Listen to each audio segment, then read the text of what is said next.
Thank you so much. खरं तर पुण्याचं आणि तुमचं नातं फार जुनं आहे. अगदी अ, जसा हा चर्चेचा पुणे चर्चा सत्राचा जो विषय होता की पुणे काल आज आणि उद्या हे फार तुम्ही जवळून पाहिलेले आहेत.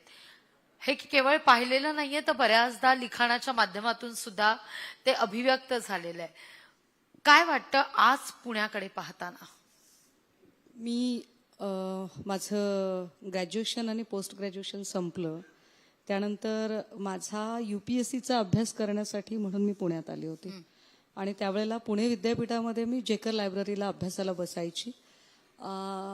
फार प्लिझंट ॲटमॉस्फिअर, अतिशय सुंदर सगळा कॅम्पस आणि त्या कॅम्पसमुळे अभ्यासामध्ये एक प्रचंड अशी उत्साह जाणवायचा. तेव्हा बघितलेलं पुणे आता खूप सारे बदल झालेले आहेत. आधी सुरुवातीच्या काळाला पुणे विद्यापीठाच्या समोर ब्रिज नव्हता. मग नंतर तो ब्रिज आला. मग नंतर तो ब्रिज काढला गेला. मला कळलं नाही की आधी ब्रिज नव्हता, मग ब्रिज आला आणि मग पुन्हा ब्रिज काढला. तर तो जर काढायचाच होता तर का लावला गेला?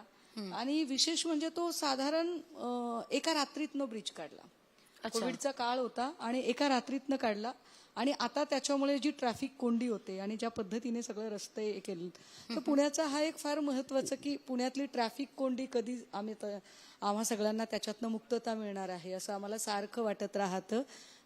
विशेषतः पुणे विद्यापीठाचा परिसर असेल, नवले बीचचा परिसर असेल, तिकडे पुणे स्टेशन अलंकार टॉकीजच्या जवळचा परिसर असेल, किंवा बंड गार्डनच्या तिथे ज्या पद्धतीचे वनवे केलेले आहेत, इकडे किवळे रावेतकडे काही वनवे केलेले आहेत, तुम्हाला ते येताना जाणवले असतील. तर हा वाहतूक कोंडीचा प्रश्न आम्हाला सतत जाणवत राहतो.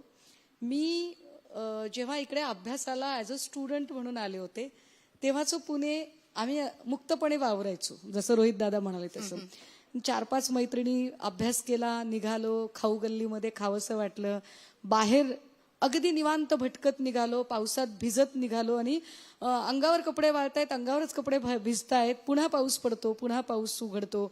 अशा सगळ्या वातावरणात भीती वाटत नव्हती. हे फार महत्वाचं की भीती वाटत नव्हती. आता मात्र तितकी सुरक्षितता